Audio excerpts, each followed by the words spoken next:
정치한수 임명진 전 자유한국당 비대위원장과 함께 자세히 짚어보겠습니다. 안녕하십니까? 안녕하십니까? 네. 자, 오늘 오전에 나온 뉴스부터 좀 다뤄보죠. 이종섭 주 호주 대사가 사의를 표명했습니다. 외교부에서는 이제 수리가 됐고 아마 이제 대통령 재가만 남은 것 같습니다. 이종섭 대사는 뭐 아시는 것처럼 최상병 사망 사건과 관련해서 수사 외압을 했다는 그런 의혹을 받고 있는 피의자 신분이고 이제 공수처로부터 수사 대상인데 호주 대사로 나갔다가 이제 귀국을 한 상태에서 공수처 수사도 되지 않고 본인은 이제 공관장 회의 때문에 이제 들어온 상태인데 이번에 이제 사의를 표명했습니다. 그래서 여권 입장에서는 좀 악재를 털어내는 효과가 있을까요? 어떻게 보셨습니까? 네, 하여간이 선거를 앞두고 윤석열 정부 내지는 이 국민의힘이 좀 서툰 일을 많이 했어요. 예. 그 중에 하나가 이종섭 전 국방부 장관을 호주 대사로 임명한 건데요. 어떻게 이러나 저러나 공수처에 고발을 당한 사람을 어떻게 대사로 임명을 합니까? 네. 선거를 앞두고. 그걸 민주당이 가만 놔둘 거로 생각을 했습니까? 그건 너무 정치적 상상력이 없는, 더군다나 총선 앞에서. 예. 그러니까 이종섭 대표가 이종섭 그 대사가 사의를 표명하고 사표를 수리한 거는 너무도 당연한 일이고 예.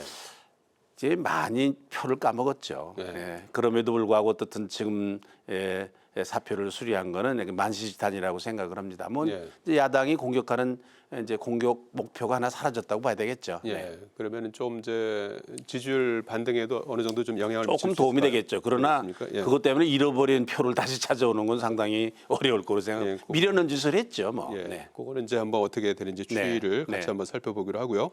공식선거 운동 첫날이었던 어제 한동훈 비대위원장이 평소에 굉장히 정제된 언어를 구사하는 분인데 어제 신촌 유세에서 정치를 개같이 하는 사람이 문제지 정치 자체는 죄가 없다 이렇게 이제 좀 과격한 표현이 나왔습니다. 네. 그래서 조금 최근의 선거 판세에 대한 어떤 조급함 때문이 아니냐는 분석도 나왔는데 어떻게 보셨습니까? 그렇죠. 이제 마음이 이제 조급해서 얘기긴 하지만 그러나 그동안 뭐 이재명 대표가 했던 막말에 비하면 뭐 아무것도 아니죠. 예. 그러니까 무슨 뭐 개가 사람을 물었다. 뭐 그거야 뉴스가 안 되지만 사람이 개를 물었다. 그러면 뉴스가 되듯이 뭐 이재명 대표가 막말하는 건 뉴스가 의뢰이 그러려니라 하고 그런 사람이라 그러고서 뉴스가 안 되지만 한동훈 위원장이 그동안 뭐 점잖게 얘기를 했는데 어제는 조금 지나친 면이 있는 것 같더라고요. 뭐 뉴스가 되기도 하고 이제 그랬습니다. 네. 예. 앞으로는 뭐 추가적으로 이런 이제 말이 나오지 않을까요? 양쪽 다 말을 조심해야죠. 예. 옛날에 그 전례를 보면 예. 그 말 잘못해가지고서 선거에 진 사람들 많이 있어요. 보면. 예? 그러니까 조금 며칠 안 남았는데 뭐 사전 투표는 일주일밖에 안 남았고 그런데 어떻든지 간에 양쪽 다 말을 말 조심해야 조심해야 된다고 생각합니다. 뭐 감정적으로야 무슨 얘기를 못 하겠습니까 지금. 예. 그렇지만은 서로 말을 조심해야 그래도 품위 있는 그런 정치가 될 거고요. 예. 더군다나 그 대표쯤 되는 사람은 말 조심해야 됩니다. 네. 더군다나 말을 조심해야 됩니다. 예. 네. 한번 생각하고 이제 표현을 좀 해야겠군요. 네.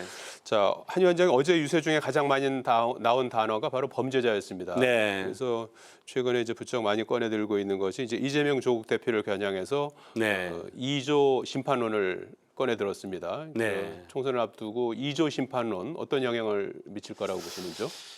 그러니까 사실은 이 대선도 마찬가지고 총선도 이 정책 대결을 해야 이게 맞는 거거든요. 예. 근데 정책 실종이에요, 사실은. 이제 그러니까 자연히 이제 네거티브로 가게 되는 거고 이제 그러자니 상대방의 좀 약점, 뭐 흠집 이런 거를 들춰내기 마련인데 뭐 그러나 저러나 지금 그 민주당을 보면 이재명 대표가 공천한 사람들을 보면 예. 무슨 뭐 그거를 문제 삼지 않을 수가 없는 것 같아요. 어떤 사람은 무슨 뭐 11억을 딸 이름으로 뭐 대출을 받았다는 둥, 또 어떤 사람은 뭐 군대에 있는 뭐 아들에게 무슨 갑자기 30억이나 되는 재산을 넘겼다는 둥, 뭐 일이 많잖아요. 예, 그다음에 뭐 조금 이따 한번 좀 여쭤보겠습니다. 그렇습니다만은 예. 그러니까 저거를 국민의힘으로서는 뭐 또 뭐 물론 뭐 그 민주당에서도 그 여권에 대한 그런 뭐 범죄 혐의 그런 예. 그 문제가 있는 사람들이 얘기를 하기 시작을 했더만요. 예. 그러니까 뭐 저건 어차피 이제 저런 양상으로 갈 수밖에 없고 그러니까 공천을 잘했어야 되는 거죠. 예. 예. 국민들 보기에는 저거 짜증나는 일이거든요. 지금. 예. 예. 알겠습니다. 지금 그 한동훈 위원장 원톱 체제에 대해서 좀 이걸 좀 확장성 있게 선거판을 가져가려면 이제 유승민 전 의원이 좀 필요한 게 아니냐 하는 얘기가 계속 흘러나오고 있습니다. 유승민 전 의원 같은 경우에 현재 개별적으로 지원 유세에 나서고 있습니다. 어제 유경준 후보 유세도 나섰고 네. 개별적으로 하고 있는 것 같은데 아직 당 차원에서 지원 요청을 한 것 같지는 않고요. 그래서 유승민 전 의원의 역할론에 대해서 어떻게 보시는지요? 그 유승민 의원의 등판 예. 전 의원에 대한 그 역할론 예. 지금 불거졌습니다만은 사실은 이 한동훈 위원장의 총괄선대부 본부장 위원장의 완톱 이게 체제는 저는 굉장히 위험스럽게 봤어요. 예. 한동훈 위원장이 사실은 구의원 선거도 안 해본 분이에요. 선거를 한 번도 해본 적이 없는 사람이에요. 옆에서 구경도 안 한 사람이에요. 예. 그런 사람이 선거를 혼자 지휘를 한다?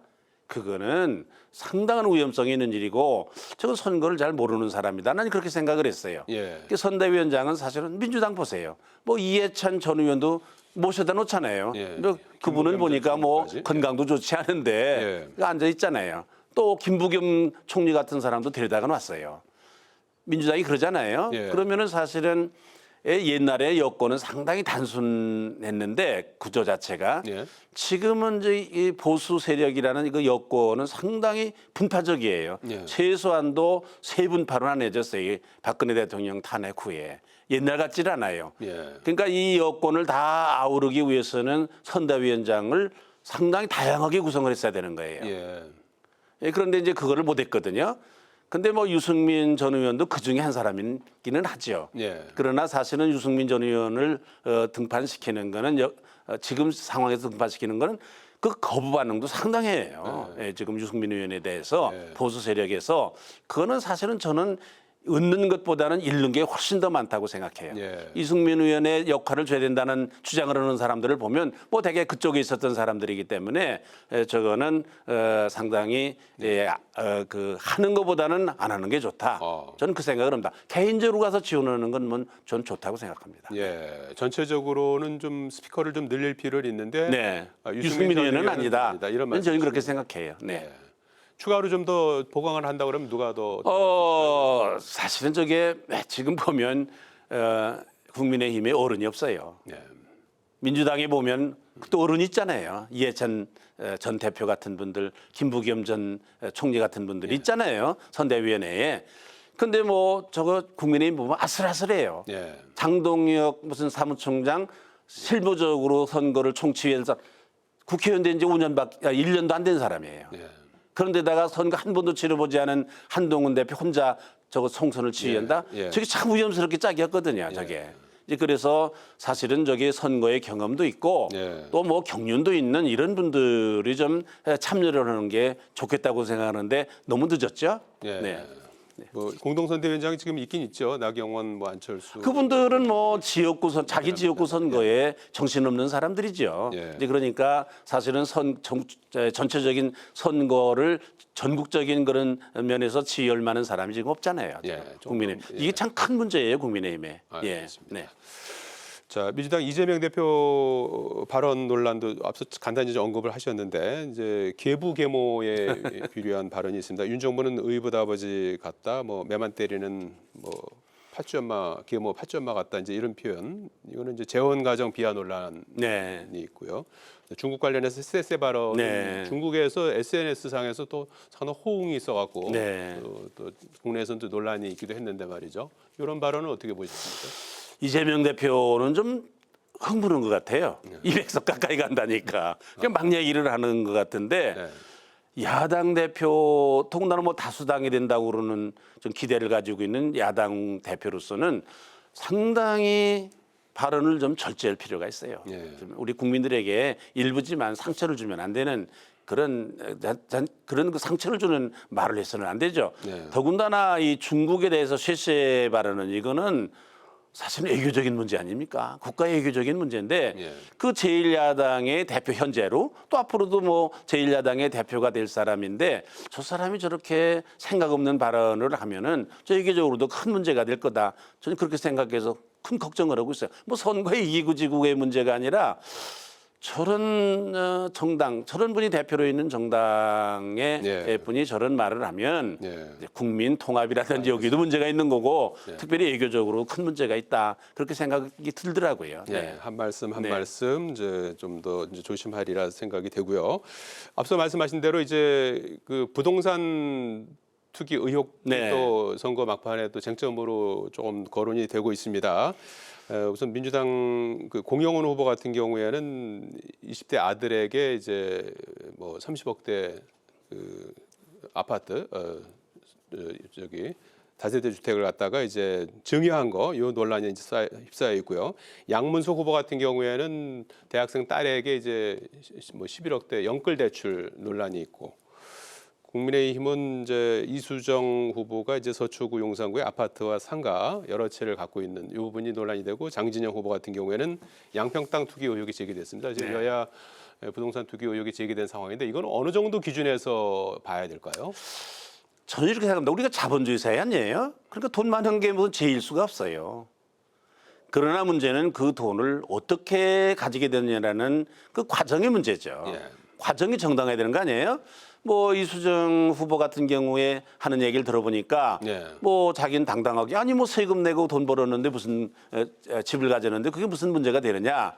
물론 뭐 공직 후보 국회의원이 될 만한 사람이 지금 집 한 채도 없어서 쩔쩔매는 많은 사람들이 있는데 여기저기에다가 집을 가졌다라는 게 그게 정말 바람직한 거냐 감정적으로 뭐 그런 면은 있기는 하지만 그 취득 과정이 정상적이라고 그러면은 그러면 탓할 수가 없을 것 같아요. 그런 면에 있어서는. 그러나 지금 무슨 그 민주당의 일부 의원들의 경우에는 이 취득 과정에 문제가 있는 것 같잖아요. 예, 뭐 사업도 하지 않는 뭐 딸 20대의 딸이 사업 자금으로 끌어서 11억을 대출 받았다든지 뭐 이런 게 사실은 예. 의혹이 있는 그런 과정에 있어서 의혹을 우리가 가질 수밖에 없는 거잖아요. 저는 그거를 국민들이 냉정하게 판단을 해야 된다고 생각합니다. 뭐 이제 공천이 끝났으니까 이 공천 과정에서 걸러졌어야 되는 일인데 이 걸러지질 않지 않았어요? 그러나 그러니까 이제는 이제 국민 몫이라고 생각해요. 네. 잘 살펴서 취득 과정에 문제가 없으면 뭐 좀 기분 나쁘지만 그래도 인정을 해야 될 거고 이 취득 과정에 문제가 있다. 자산 형성 과정에 문제가 있다 그러면 그건 국민들의 심판을 받아야 될 그런 사안이라고 생각을 합니다. 예, 네. 뭐 후보들이 뭐 제기된 의혹들에 대해서 논란에 대해서는 뭐 아직 시간이 많이 남아 있고 또 수단도 많이 있지 않습니까? 그렇죠. 요즘에는 적극 해명해야 SNS도 되겠죠. 있고요. 뭐 적극적인 국민들을 설명이 설득해야죠. 필요할 네, 것 같고요. 네. 그리고 조국 혁신당이 돌풍을 일으키고 있는데 여기 비례대표 1번 후보 박은정 검사의 재산도 논란이 뜨겁습니다. 1년 만에 이제 재산이 41억 늘어났는데 이제 남편이 이제 그 다단계 사건 이제 수임을 한 그거에 이제 힘입어서 이제 자산이 41억으로 1년 사이에 늘어난 건데 과거에 이제 다단계 관련한 또 수사를 했던 그런 네. 그 경력이 또 도움이 된 것이 아니냐 해서 정관예우 논란이 또 일고 있습니다. 그런데 조국 혁신당에 과연 이런 것들이 이제 기조나 정신에 맞느냐 하는 그런 논란인 것 같습니다. 그 당사자인 아내인 박은정 후보 말하기를 전관예우라면 41억이 아니라 160억 벌어야 된다고 얘기하지 않았어요? 예. 그러니까 그게 그 전관예우 그러니까 그 전관예우를 잘 알고 있는 박은정 후보가 그 뭐 검찰 그 법조계 내에서 오래 있었던 그 박은정 후보가 그런 얘기를 한 걸 보면 우리 국민들이 좀 놀랄 일이에요. 전관예우 받으면 160억 정도, 100억 정도를 받아야 되는구나. 이거 우리가 처음 알게 됐어요. 네. 네? 일단 기가 막힌 일이긴 한데 예.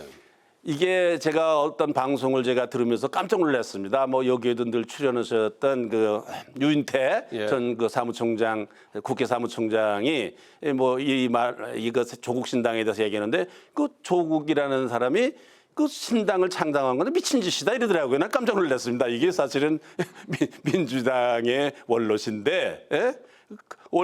민주당의 원로가 되시는 분이 이거 조국 신당 만든 건 미친 정당이다. 이게 보면 2년이나 고등법원에서 형을 받은 사람이 감옥에 가 있어야 될 사람이 정당을 만들어서 명예를 회복하겠다고 그러는 게 이게 제정신이 아니다. 뭐 이런 얘기인 것 같습니다. 네. 그런데 뭐 박은정 후보의 남편이 본래 뭐 다단계 그 수사하던 사람인데 그 기술을 이용을 했겠죠. 예. 변호사가 돼가지고 그 노하우를 이용을 했겠죠. 예. 한 22억 받았다는 거 아닙니까 수임료를. 예. 사실 이 다단계의 피해자가 10만 명이라고 그럽니다. 네. 그걸 변호를 해요. 네. 물론 변호사니까 어떤 사건이든지 변호를 하긴 해야지만은 그러나 다단계 수사하던 사람들이 수사하던 검사가 다단계 변호를 해가지고 22억 수임료를 받는다. 그게 납득이 되겠습니까? 예. 예? 그래서 그러니까 이게 조국 신당은 예. 우리가 여러 가지로 좀 우리가 생각할 부분이 많이 있는 그런 정당이에요 지금 뭐 국민들의 예. 지금 뭐 많은 사람들이 지지를 한다고 그러지만 지지하거나 말거나 예. 근본적으로 우리가 상식적으로 생각을 해서 잘 판단을 해야 될 정당이 나는 조국 신당이라고 생각합니다. 예. 어쨌든 뭐 좀 납득할 만한 또 추가적인 설명이 필요할 대목인 것 같고 아까 좀 전에 유인태 총장님 말씀은 저도 잠깐 이제 방송 통해서 들었는데 이제 예. 이렇게 돌풍을 일으킬 줄은 몰랐다는 이제 취지의 말씀을 하시면서 아니 그것 때문에 그런 게 아니라 예. 범죄자인 사람이 알겠습니다. 정당을 만드는 것 그 말씀 자체가 듣고. 예, 예. 법률적으로 벌을 받은 정죄를 받은 사람이 예. 무슨 비법률적으로 명예훼손을 한다. 이게 미친 짓이다. 예. 난 그렇게 이해를 했습니다. 예, 네. 예.